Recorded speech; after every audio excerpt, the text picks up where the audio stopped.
talk to you all a little bit about DueDash, the platform because of which we are having this event. So before we start, I'll just share my screen so we can take a look at what's DueDash all about. All right. Uh, just give me one tiny moment.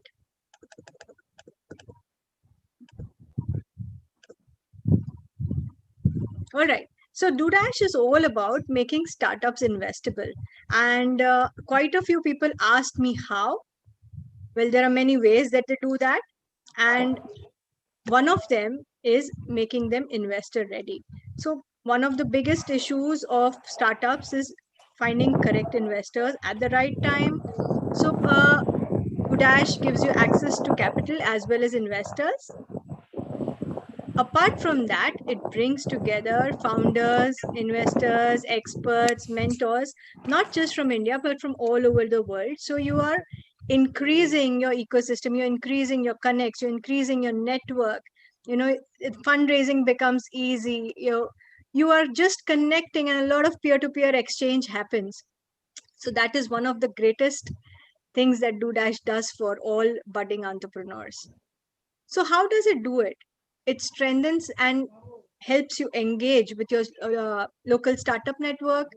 It helps you find co-founders, and then you can also test and validate your business ideas, maybe with one of the mentors or other startups, or startups who have the same interest as you or other budding entrepreneurs.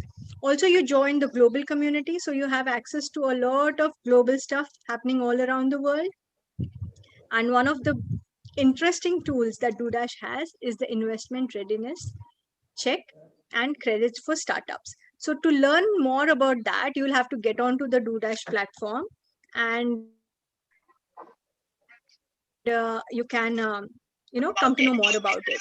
So there are a lot of other services that are paid services, and you can take a look at all of those things onto the platform for sure. I would urge you to log on to the platform to find out more about it. So this was one of the interesting tools that I was talking about, the investor readiness check. So it helps you analyze whether you're investable or not. And then it helps you improve where all you can improve to, make yourself better, to make yourself interesting for investors to come and approach you and get in front of the investors also. So there are local founder sparring rings like this. This is the Ahmedabad sparring ring. Now, of course, we are the part of the bigger sparring ring. That's the India sparring ring. And if your city or your town does not have a DoDash community, please feel free and reach out to us, and you can lead it, and you can develop and help develop the ecosystem over there, So feel free to get in touch with Mikhail or Shubham or me or any of us at DoDash, and we're more than happy to help you. This is our website. These are the other details. Please take a note of this, and hoping to see all of you, those who are not already on DoDash, come on there. All right.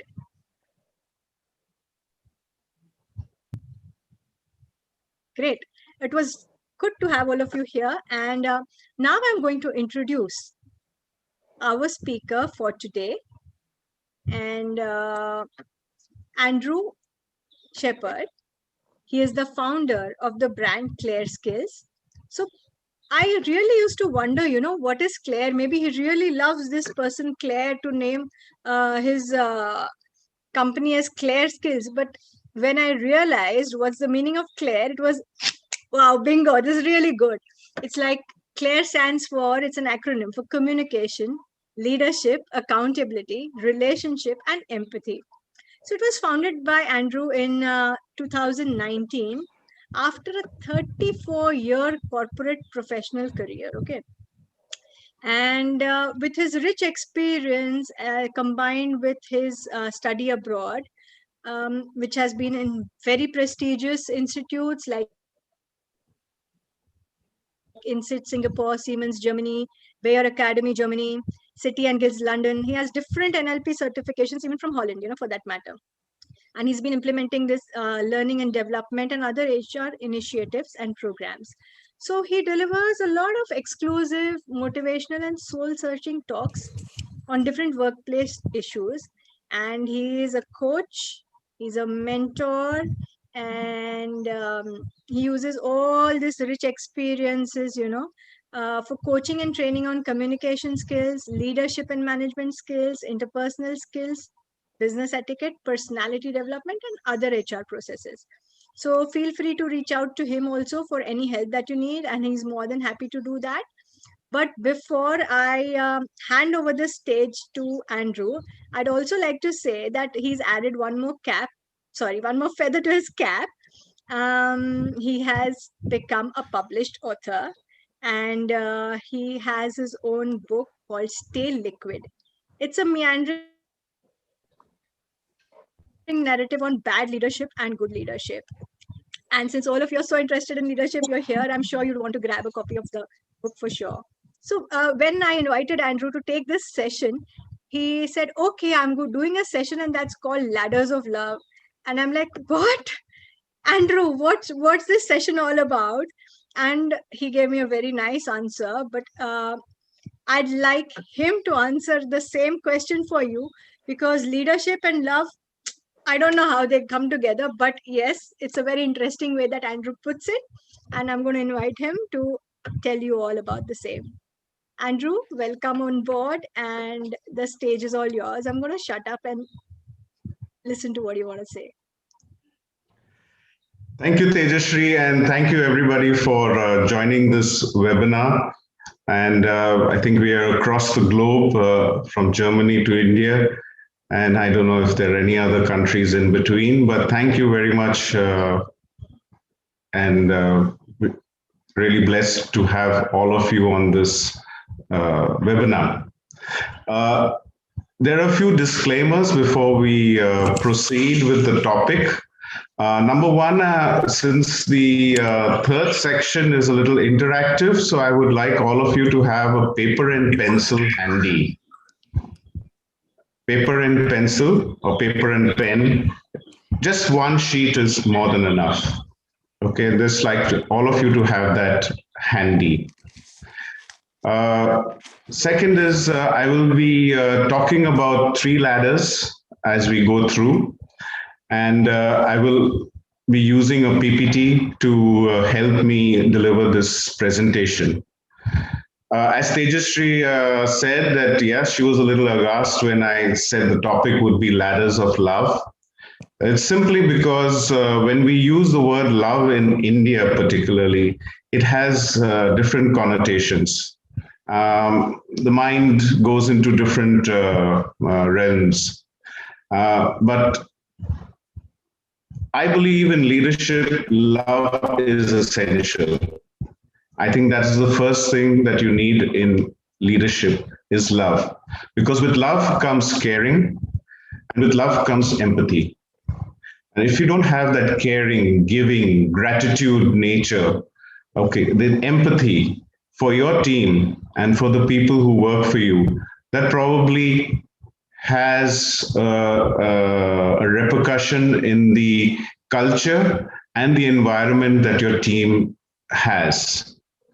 Okay, so I just got a message from Dhaval saying he has a little audio problem. Tejashree, could you just check back, please? Okay.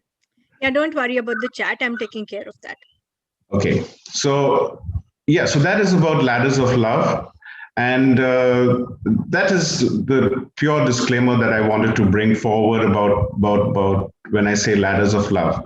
Now, as a leader, I need to help my team reach good heights. Okay. If they reach good heights, I also reach good heights, probably even higher than my team. I don't know. And therefore, today I'll talk about 3 ladders, as I said. Now, these are not the only ladders that you could use to help your team grow. There are a lot more ladders.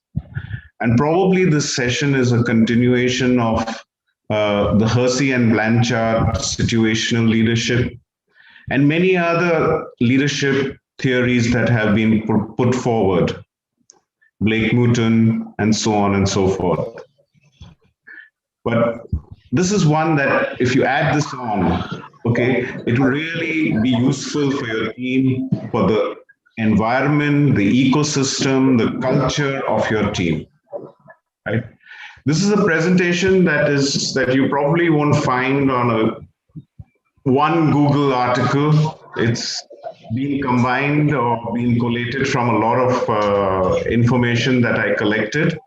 And let me give you a heads up that this is a 2019, 2020, early 2020 data. So subsequent to that, I'm still to receive or to reach out or get some information, probably because of the pandemic. So let me share my screen now. And Tejasvi, you can just tell me yes or no, it's there or not. Sure, we'll do that.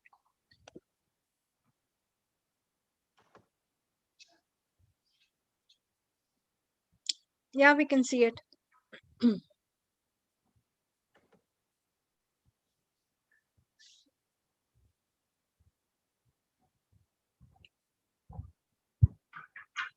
Right. So there's just a little music to wake up everybody in the beginning.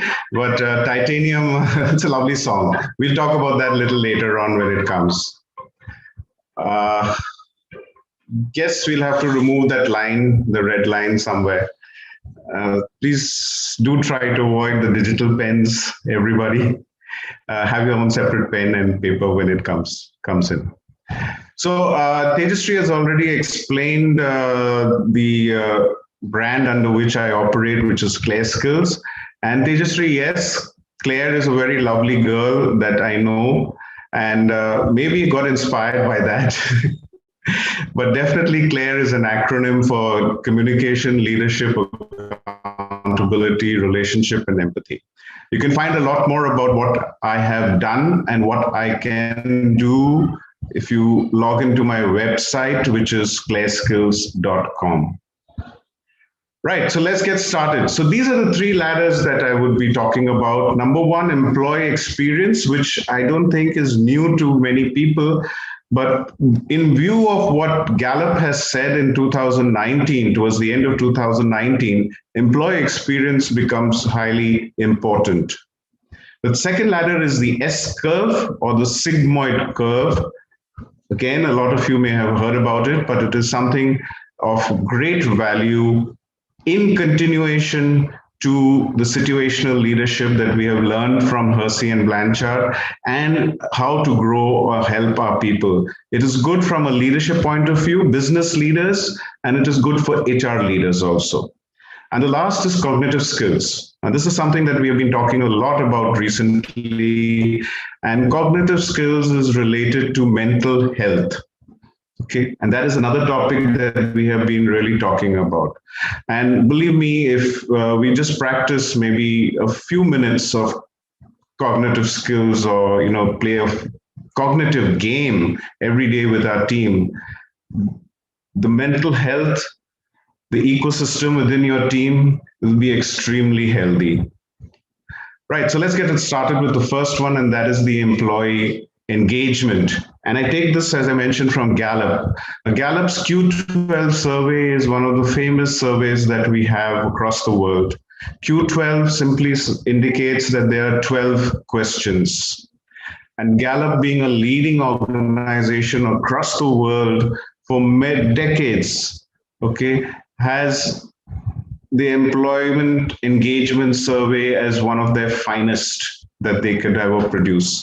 Okay, very few will be able to match up to what Gallup has and the data that they have, the numbers that they crunch and that they deliver to us. Okay, so just to give you a sense of what they have done till now, they have interviewed or surveyed nearly 2 million employees till date, 73 countries, 49 industries, which is a tremendous number. Right, and they don't take one company's survey in respect. Okay, they give that company that information, but what they publish is a combination, a collation of all the data that they have had over the last 2 decades or more. That is tremendous. That what they can bring out. Now, what I will show you is that they, of course, they publish US data because Gallup is based in US. but they also publish data for the world. Okay, and that would be interesting to understand what we have out there. So what did their data throw up? At the end of 2019, they said that the engaged employees are 15% in your organization. Engaged employees, what does this mean? Engaged employees are those employees that willingly and who really want to come to work. These are employees who are eagerly awaiting job roles or work areas they volunteer, they push themselves to deliver more. There is initiative in each of these. There's a lot of effort that they put into their work. Okay, and they take a lot of ownership. Okay, so these are engaged employees. And interestingly, in the workplace, only 15% of them, you'll only find 15% of them. Okay, of course, Gallup very sportingly says that this number is going up, but I really don't know. In the US, it has risen from 15 to 18% over the last couple of years. But during the pandemic, also they saw a rise in the engaged employees. But really, is it going up? Look back at your teams, look back at your own organization. And probably you will understand that those that really show initiative, those that show effort, those that show ownership, highly motivated, volunteering, delivering before time, these are your engaged employees, not the ones that stay back late and work. Those are not engaged employees. Okay, early comers, late goers, these are not your engaged employees. Okay, so don't mistake or get a little jumbled up with somebody who's working Saturdays and Sundays and working very late that yes, that they are engaged employees. No, certainly not. Okay, these are unplanned employees. Okay, so engaged employees who know how to balance their work life and who are at the same time engaged, initiated, efforts, 100%, ownership, volunteering, yes. So what about the other 85%? The other 85%, Gallup says, are not engaged or actively disengaged. Not engaged are those employees that come at 9 o'clock, go at 5 o'clock, just do what they are asked to do and don't do anything else. More of a clerical kind of attitude that they are having. And actively disengaged are those employees that do a little bit of work, but a lot of their time is spent in gossiping or probably bringing down the boss or, as I said, gossiping basically. Okay, so these are the actively disengaged people. And these together constitute nearly 85%. As I said, look back, reflect on your own team, look back and reflect on your own organization or your previous organizations. And I'm sure you will find that these numbers are significant. Okay. And here's another very interesting feature which Gallup said that when you have more engagement, your profitability goes up by 20%. Okay. And that is a big number. It's simple. It's very simple to understand in the sense that when you have more engagement, there's more loyalty to the organization. There is lower attrition, lower absenteeism. The customers are more engaged because it is the same person who is meeting them. And the customer loyalty then develops further. Okay. So definitely you have more engaged employees, you will have more customer loyalty. Okay. That is how it works. And this is the second one, which is really important and which we are all talking about now, is said that if there is a variance in the engagement levels of an employee, 70% of that issue, that problem belongs to the manager who is leading that team. For years, we have been saying that managers need to be responsible. Managers need to have some amount of accountability, ownership, and so on and so forth, empathy. And very few senior management people agree that their managers down the line are the result of bad atmosphere, bad ecosystems existing. But Gallup today, not today, but maybe 2 years ago, has come up and said that this problem, 70% of it is because of managers. So we do have a problem, and it is time that senior management sat up and acknowledged this fact, right? And looked at managers, looked at their training, looked at making them more responsible, more engaged with their own employees. Okay, that is the important factor that comes out here. Okay, so this is really significant what Gallup has thrown up. Okay, with 50% of our workforce today probably being millennials, they want more purpose and meaning from their work. Right? They want to know what they're good at.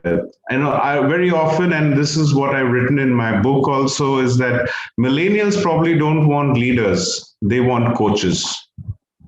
Right? And that's a fact now. And if a manager can't be a coach, or at least be a good leader, 70% of the problems that are existing in the team will be because of that manager. And I hope the C-suite and senior management really looks at this very closely. So what are the drivers of that engagement? In the past, and I mentioned millennials, so you could sense that now I'm moving towards the future. So the past was, the engagement was, what is the salary I'm getting? Am I satisfied? My boss is happy with me. My boss gives me leave when I want leave. And my reviews every 6 months, annually are fantastic. I have no problem. And my boss is very nice to me. I'm very good with the boss. He comes over to my house and my job is safe. Okay, that was the past probably, but not now. What the workforce really is looking forward to is, what is my purpose in this team? Am I learning something new every day? Is my boss sitting with me and guiding me, coaching me? Is my boss telling me that, yeah, these are your strengths. Okay, these are your weaknesses. So let's see what you're best at, what you're good at. Okay, maybe you're not good at this particular job. Maybe you're good at some other job. Okay, and overall, how is my life? Right? Am I satisfied? Am I enjoying my life? This wasn't the case some time back. Okay, so this entire generation that has come in, and probably I don't know what Generation Z is going to tell us, but at least what the millennials are telling us is something very different. Now, the whole problem is that I'm a baby boomer, and a lot of managers are between the baby boomers or Generation X. Okay, so our thoughts are of the past, and we need to change our thoughts from the past to the future if we have to handle that group of millennials and the Zs that are going to come in. Okay, so let's wake up. Let's wake up to this fact that Gallup has given us. 70% of the problems is because of us, managers. So now we need to change. We need to do something. Okay. So if we want this ladder to really work, okay, we need to make it strong. We need to make it really strong and faithful, and that no rung is broken or people fall off the ladder. Definitely not. We don't want anybody falling off the ladder. So let's admit it that there are a lot of management issues which we have to look at.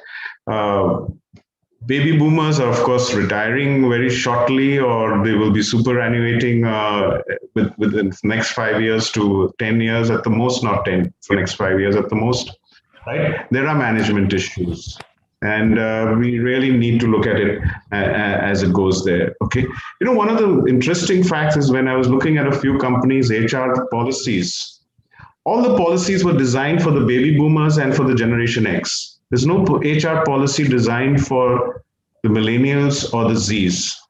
In fact, when the lockdown started and work from home started, nearly 99.9% of the companies did not have a policy on work from home. So everyone was playing by ear. And with the result of it, a lot of companies took advantage and removed people rather than take care of them. Now, that is a sad thing. So that's a management issue which I'm really talking about. So if you're going to remove people during tough times, you're not going to have a lot of loyalty from the rest of the employees that are with you. Okay, and of course, customer loyalty I've already spoken about. Pride Okay, take pride in what you do, in what your company is, but that pride will come when things are good. Okay, when your manager becomes a leader and your leader becomes a coach, that is where it comes into. Of course, you'll definitely get good outcomes, and a completely reduced attrition and absenteeism, which I believe are the two keys of any HR person. Okay, any HR professional has to look at this attrition and absenteeism. Okay, we put all this together, then of course the employee survey will throw up and say this is a great place to work. Let's look at the second ladder. So the first ladder, and please, this we'll tie this all up towards the end of the presentation, is helping your people, right? That's coaching them, guiding them, right? Telling them what is important, helping them with their strengths, helping them with jobs or tasks that are important to them or for which they are better talented at. That is the first ladder. The second ladder, the S curve. Well, this was brought by Charles Handy somewhere in the mid 90s. It's a wonderful little tool which I don't know how familiar people are with it. But once I came across it, I was really impressed by what he has tried to describe with this sigmoid curve or the S curve, the sigmoid, the letter that is there. And this helps both the organization and the individual. It could be used for either of them. Like the SWOT analysis can be done for the organization, it can be done for the individual. Similarly, the sigmoid curve can be done for the organization as well as the individual. And it's an S curve. Let me just show you what it looks like, right? This is a representative figure. This is not the rule.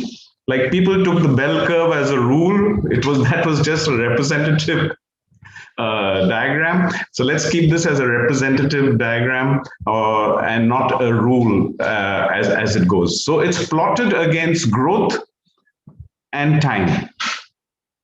Okay, so the growth of the individual, since we are leaders and we're talking about our team members, we will talk about the individual. So it's growth of the individual versus time the individual is spending in the organization.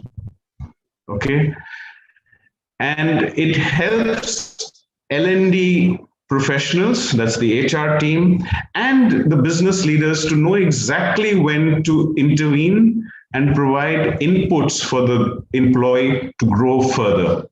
Okay. Of course, the plotting is a little complicated. It requires a lot of understanding, but yeah, that is really important out there. Okay. So before we get into this, what exactly is the S curve? I just plotted this. This is from a McKinsey report of 2019. So they brought up this BCG type of metrics where they put presence of growth opportunities against extent to which growth is rewarded. See, it's very simple that if you are providing growth opportunities in your organization, you must also reward people who seek it, take it, and grow themselves. Okay, you cannot provide opportunities and have no rewards. That tells you in the gray box right up there, which says that if you provide opportunities and there's no rewards, you have a disaffected talent. What is the point of me if I'm not going to get anywhere with this? Okay. If there's no growth opportunities and growth is not being rewarded, why am I even here? And that is the reason why a lot of people leave your team. Okay. What you must understand is that if you're providing growth opportunities in your organization, however way you may be providing it, right, you need to reward it also. Okay. Reward those individuals who are wanting to grow and putting in efforts to grow and actually showing the people that, yeah, they have grown. Okay. So that is what is really important. So if as an HR professional, if as a leader, you want to go in for this S curve, you must have these two basics in place first. Okay, don't have the S curve at the, every 6 months, plot it and say you're here, and so, okay, I can't give you so much increment. No, no, no, no, no. That was the mistake we did with the bell curve. Okay, the S curve is something unique. Okay, and let's not make that same mistake. Okay, so if you are going in for growth opportunities and if you are going to reward them, then please go ahead with this process. Otherwise, don't do it. Even if one of these is not there in your organization, don't do it. Just scrap it. Okay.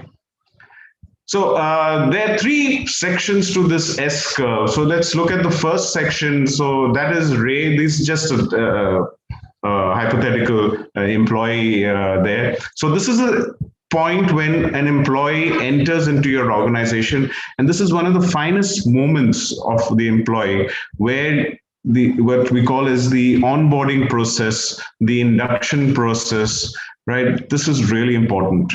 If we get this right, we will have more and more engaged employees. But most companies, it is just a 2-day event and that's it. And it's a blur to most employees. At the end of it, it's an absolute blur. Okay, I joined one of the top companies of India, and it was a 2-day. It was just one simple blur to me. I really did not know who was who and who heads which team, and I was lost. But what I did was, over the next few months, did my own little research and got to know more things. But how many employees will do that? Okay.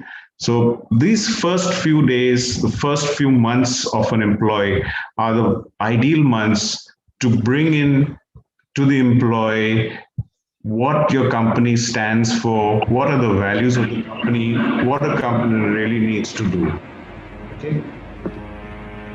The second phase is the actual growing phase, which is it's like it's extremely steep, because here's when the employee is growing with the inputs put in by their manager or their leader and by all the other departments or groups that are available in the organization. And this ecosystem is something fantastic that exists, but as a leader, as a team leader, you will have to match up to this. Okay, if you can't match up to this, and the employee will see that, again, you're going to lose a good employee. Okay, so it's really robust at this point of time, of what is happening with the employee. Okay. The third section is, where the learning has reached a point. Of course, learning never stops. So you'll see that the graph continues to go upwards, but not as sharply as it was earlier going in, right? But it's a point of time when, as a team leader, you need to, or as an HR expert, you need to decide that what now does this employee do? What is the next S curve that I put this employee onto, right? That is very important. As I said, if you're going for growth, you must have rewards. Otherwise, if you don't have rewards, then don't go for growth. Let things continue as they are continuing. Okay, and just be happy that you have hands and legs in your organization. Okay, so that 85% that you have will continue to increase. Okay, and 15% will decrease. Okay, so if you really want that 15% to increase, this is what you really need to get into. Okay,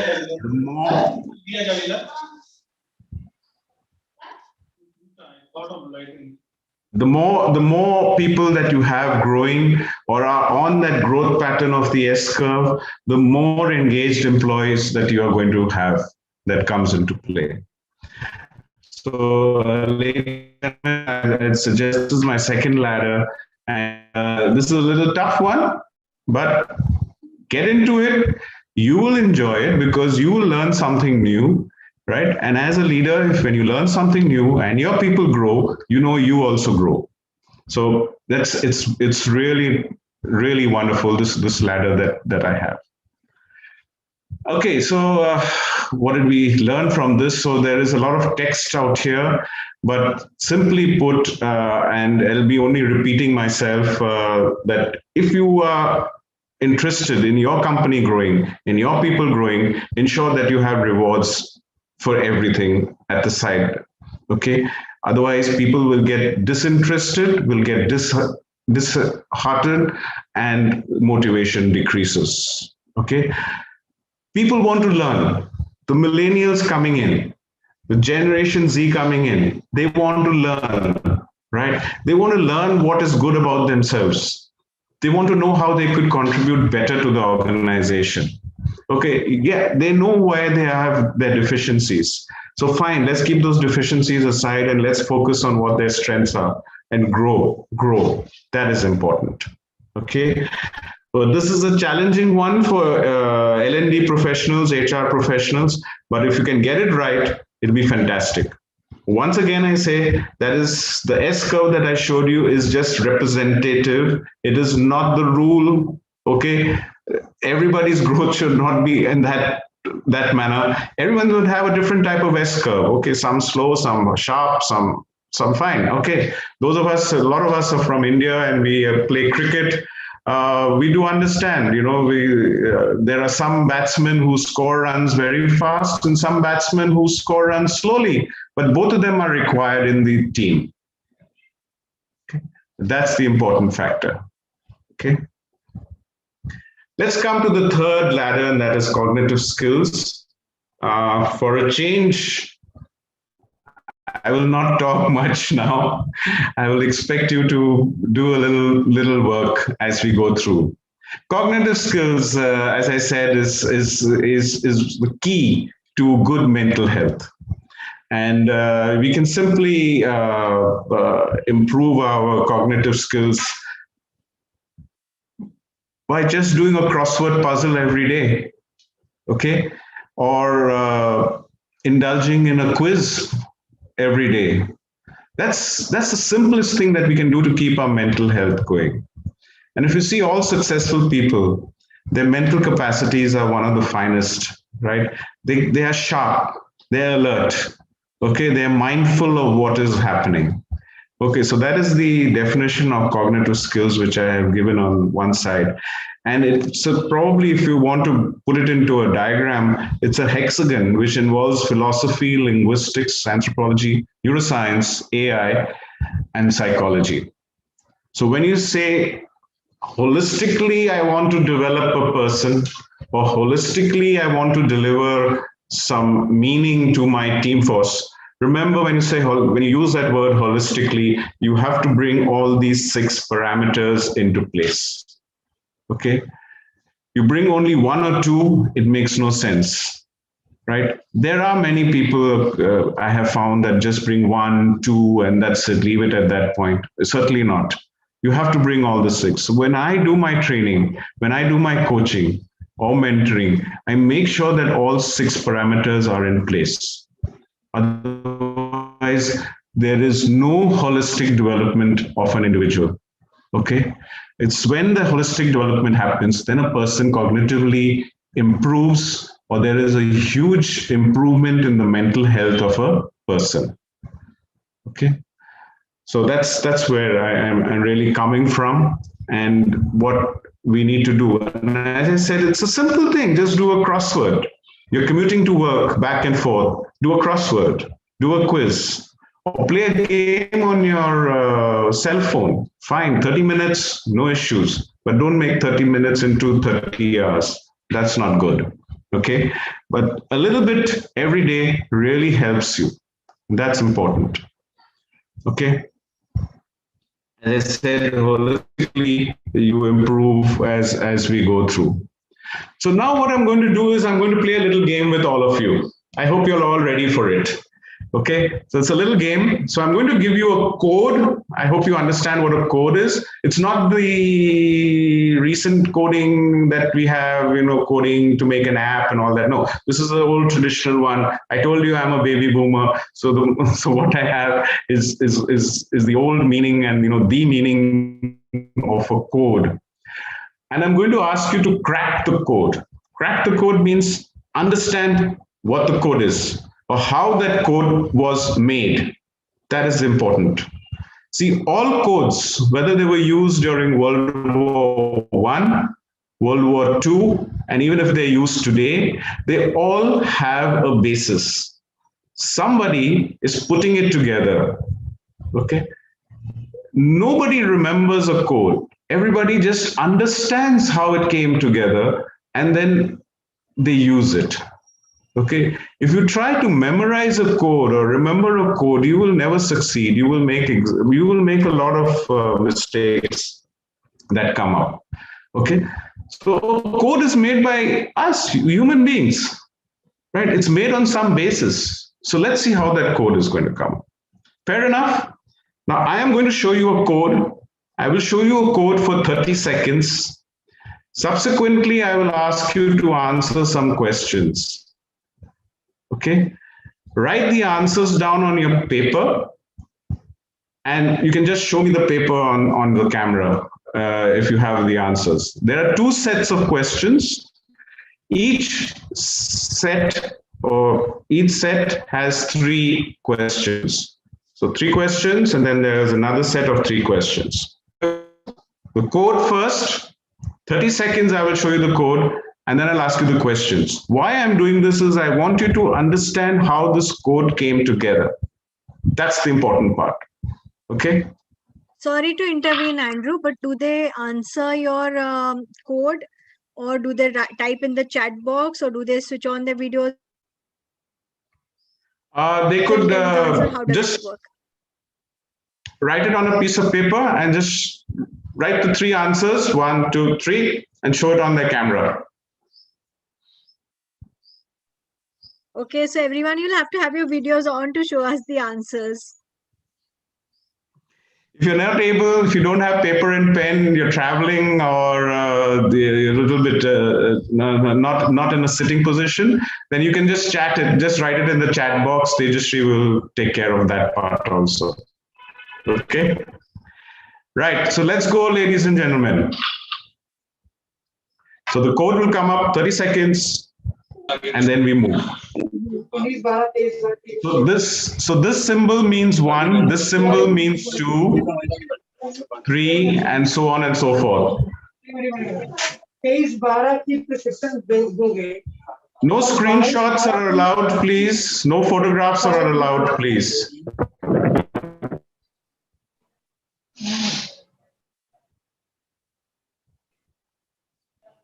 So that's it, 1 to 9.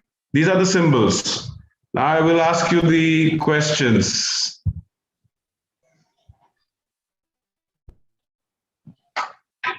Let's be an MI agent. I know how many of y'all want to be Tom Cruise?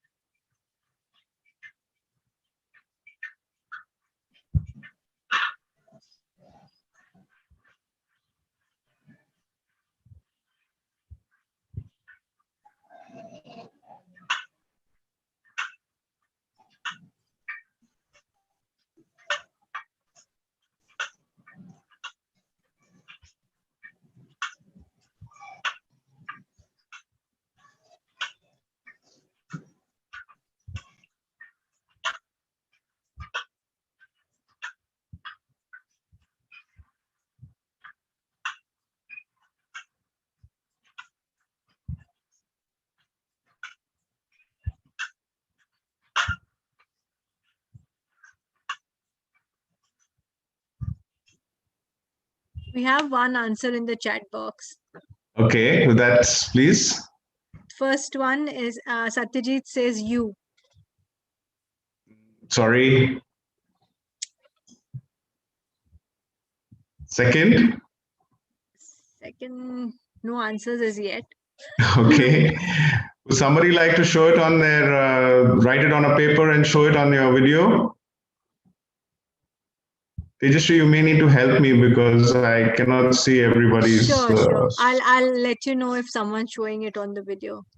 Shriyank wants to show, but I cannot see. Shriyank, could you just read it out? You could unmute yourself, please.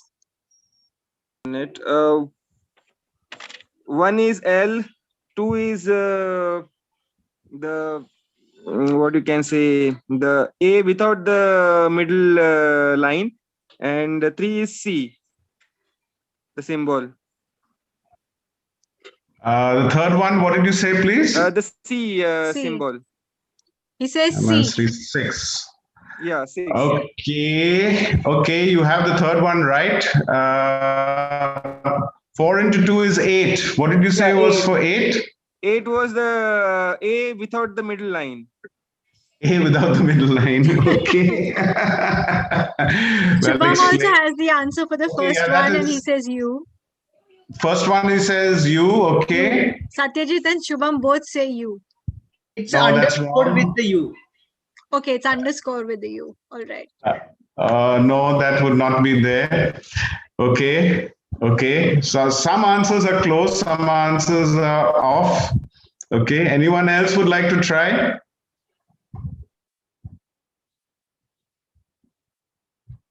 We wait 30 seconds. Okay. Right. So I'll give you another set of questions. I'll give you another set of questions. Let's go. See, where we are getting stuck up, ladies and gentlemen, is that we are trying to remember that code.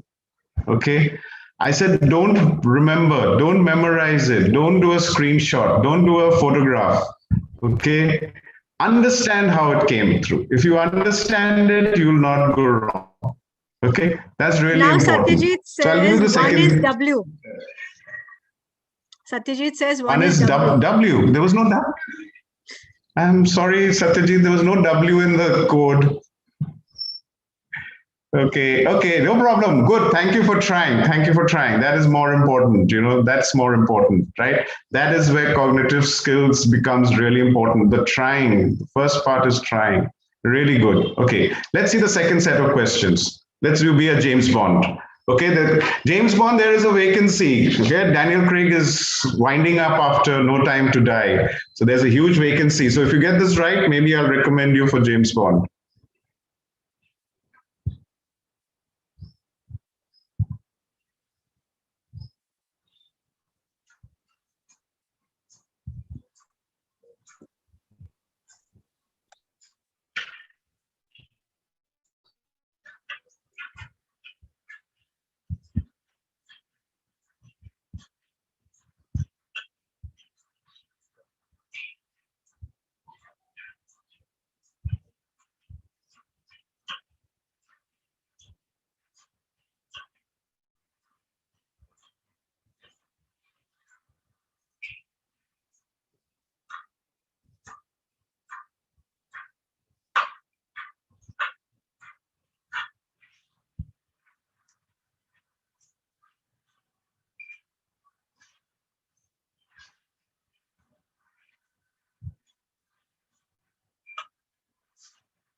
Right. Anyone has the answers?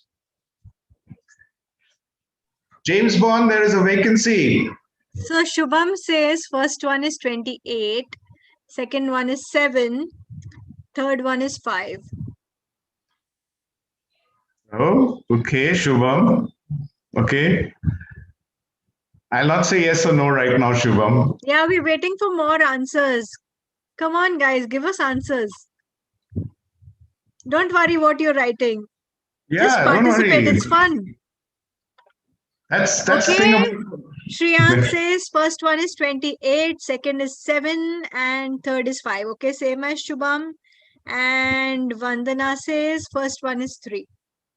Vandana, come on, go on for the second and third. Come on, Vandana, you're close. All right, come on. I'm rooting for the woman power now, okay? Yeah, actually that was the thought. Probably when you see the movie No Time to Die, this suggested that the next James Bond will be a lady. So maybe a Jane Bond, I don't know.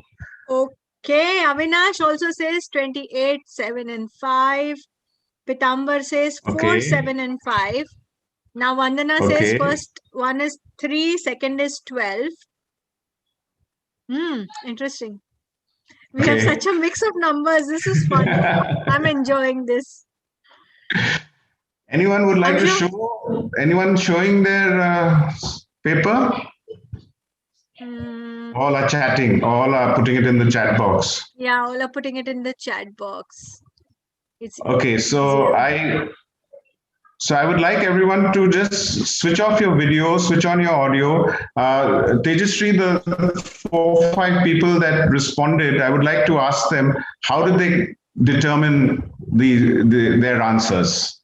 Okay, Shriyank, Shubham, Avinash, Vandana, Pitambar, please answer Andrew. That would be fun. How did you come to your answers? Who goes the code first? which was shared, the first one, the same code is for this. Yes. Right. It's the same code. Yeah. So Shriyank says he's used the same code, but how exactly, did he get the answer? How did he get the answer? How does he know that this number is this figure means this number? I had written it down actually. Sorry? I had noted it down. The code I had noted it down. You had noted it down, Andrew. No chocolates for you, Shubham. No, that's Shriyank. That's not Shubham. Now it's Shubham's turn to answer. No chocolates for you, Shriyank. Okay, who's the second person? Shubham. Same as I also noted some of the symbols. Okay, so no chocolates for you too. Now Avinash. Avinash and Vandana and Pitambar. No chocolates for me also. Andrew, all the chocolates for me. Yes, so I'm waiting yeah, for women Vandana. empowerment. All chocolates should go to the lady power. I was just remembering. I have not noted down any images. I just remember and I got the answer. Ooh, that's the next. Okay, for not noting, we will give her some chocolates. For not noting. Okay. We'll do that. Thank you. Okay. So, ladies and gentlemen, this is where I was trying to bring it in. We at least 4 or 5 of us out of the number, and I'm very sure the others were trying to get the answers. We love cognitive games. Okay, there's Sudoku. There is so many little games that we, as kids, as children, that we are given in school. Match the following, or there's so many that we have. Even the simplest one is fun. So when we do it right, we are just getting our mental senses alerted. Working, right, and that is enough, right? This whole game took not more than 15 minutes. Okay. Can we as team leaders spend 15 minutes every day with our team playing a cognitive game? It's not only gets your team members sensitive, it gets them to bond, it gets them all interested in their work, right? And you can delegate, every day you have Mr. A, Mr. C, Ms. B to bring in a game and play that, right? The simplest of games that have to be played, that's all. And there's so many on the internet. Okay, the whole ecosystem, your entire environment, the entire culture of your team will change. Believe me, you will have better results. You will have more initiatives happening. You will have more creativity happening. Okay, so think about it, ladies and gentlemen, about cognitive skills. It's really very important. So as I said, we were trying to remember. Vandana was trying to remember. Others noted it down, had quickly noted it down. But you don't have to. I told you every code is written by some human being, and it is the basis of something. Right. So all we have to understand is what is that basis? What is the concept? And we remember the code. Same thing with any of the others that we have, any other cognitive game that we have there. Just think through it. Just think through it. Okay. Let's see what the answer is, or what was the basis for this code.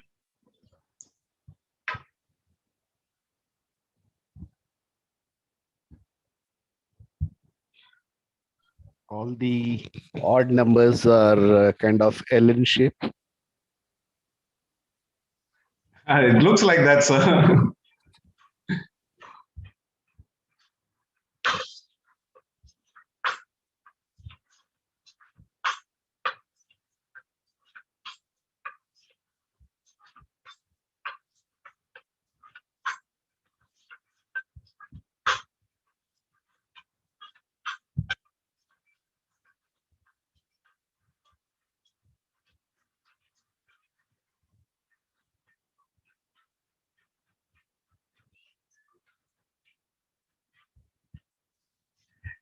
Yeah, simple. I think we all remember this. We all know this sign as a hashtag today, but when we were small, we used to play noughts and crosses.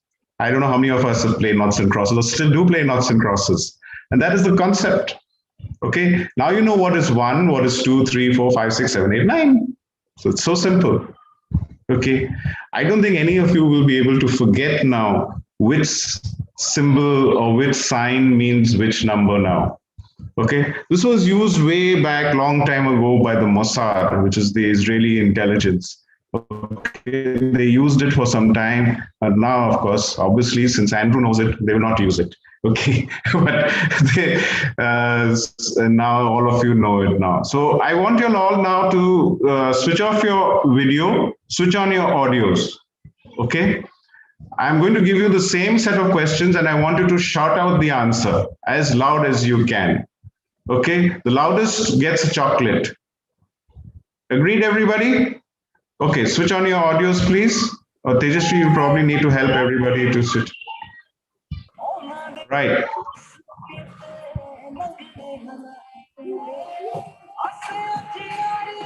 What's the symbol? What's the symbol, please? L. L. Okay, I can hear one voice. Any more voices?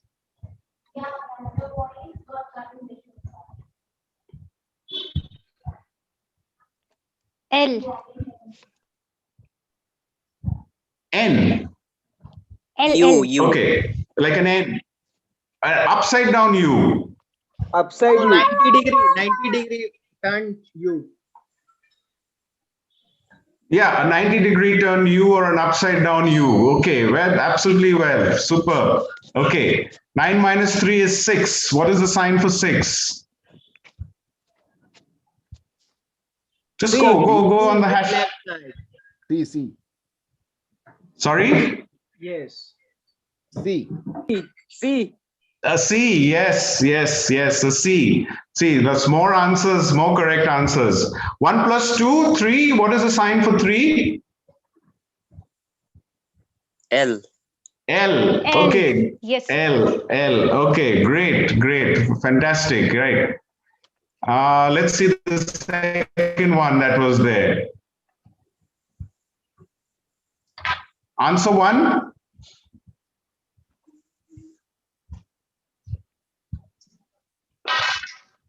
$28, first one. 4 into So first answer is 28. 4 into 21. 20. 4 into 7. 7. 4 into 7 is 28. Okay. Second one. 2 7. plus 5. 7.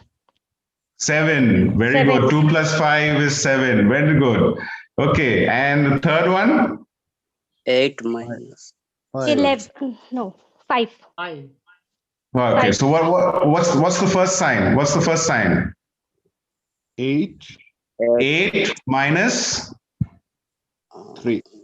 3. 3. Very good. I think I should give a big clap to all of you. You just have to understand the concept, right? See, ladies and gentlemen, see, you have played this game, and I'm very sure that you enjoyed it to some extent. May not, okay, whatever extent that you enjoyed it to. But this is the same thing that you can do with your team. Okay, just even if you're not the boss, get your team together every day for 15 minutes. Tell your boss, get your team together for 15 minutes and play one game which challenges everybody. Okay, cognitive skills doesn't mean memorizing, certainly not. Okay, in India, we are used to that memorizing, Ratna, as they say, Ratke, the history was memorized. So now I don't even know who is Akbar's father and who's Akbar's son, because at that time I memorized it. Okay, so let's stay away from memorizing. It makes things so simple. It's so simple. What a complex problem. This whole code looked so complex at the beginning, it became so simple at the end. Similarly, when you do crossword puzzles, you do Sudoku, you do those simple match the following, find the hidden, all these games that you have, it really super. It makes things look so simple. And that is what your organization and your team is looking forward to, doing complex things in a simple manner, right? And the fun part of it is that all of you are coming together to do the same thing. So I go around, giving training, and one of the first things most leaders tell me is team bonding, team building. Baba, you don't require a trainer for team bonding and train. Just get them together every day for 15 minutes, and that's it. Play a game. That's all you need to do. Okay. So do look at that as it comes through. So that's the third ladder that I wanted to talk about. So the first ladder was improve your employee engagement. Okay, second ladder was help people grow. But if you're growing them, make sure that you are rewarding them also. And third is cognitive skills. Not only you have mentally alert people in your team, but you also have good mental health. Okay, so three ladders. These are not the only three ladders. There are a lot more ladders, but I thought these three are the most important in today's perspective. Okay. Any questions, please?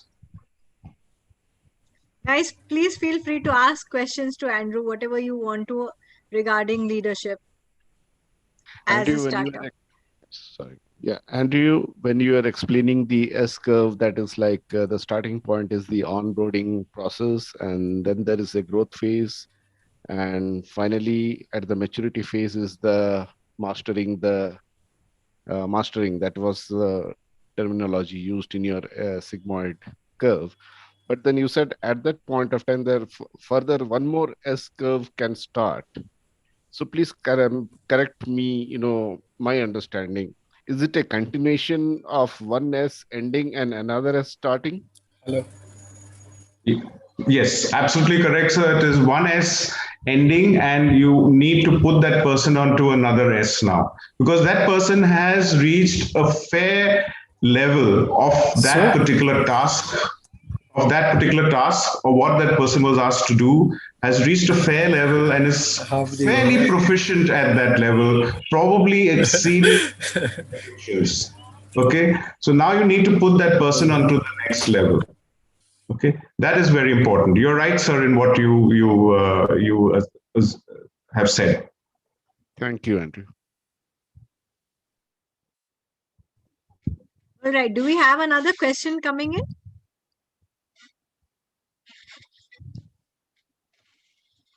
Just unmute yourself and ask, or you could even type it in the chat box.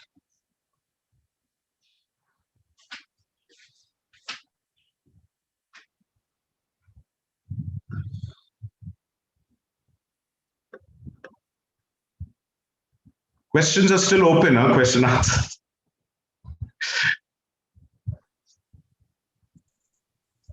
All clear, sir. All clear. Okay.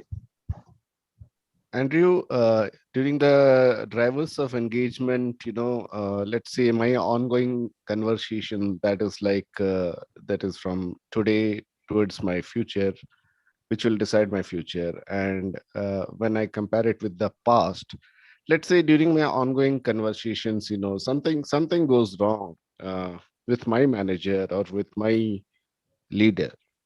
some kind of a discussion which is being misunderstood. So how do we, kind of resolve? I mean, it has reached to such a kind of a misunderstanding level, where anything can happen. You mentioned some point of time, job security, goody kind of a boss and those kind of a things and all. So I just want to, kind of understand a situation where during my ongoing conversation, okay, I'm having a routine conversation, which is a healthy communication, it's a healthy relationship, but then, all of a sudden there is some kind of a misunderstanding which has developed and it has reached a critical level. Right, sir. You're right. These type or this situation could definitely arise. You're absolutely right. That you with your boss has been a good equation, and you'll have freely discussed work and matters of work, and have moved ahead. Now, if you get stuck up on one point, the first thing you probably need to understand, is it work related or is it a personal thing? Okay. That's where you need to first separate that. Okay. If it's a personal thing, then obviously that's your matter and his matter, and you don't enter or you don't discuss that. You agree that yes, we don't discuss this any matter. This is our to be. If it's a work related, where work is getting stuck up, the team is suffering or the organization is going to suffering, then you probably need to sit down and resolve it like two adults. Okay. If the two adults cannot resolve it, then probably involve a third person who can resolve it and say, this is the better way to go forward. Your option is good, your option is good, but in the interest of the organization at this point of time, I think we go with this option. Okay, that is probably how you need to probably take it forward. Okay. Yeah, sure. Thank you, Andrew. Yeah.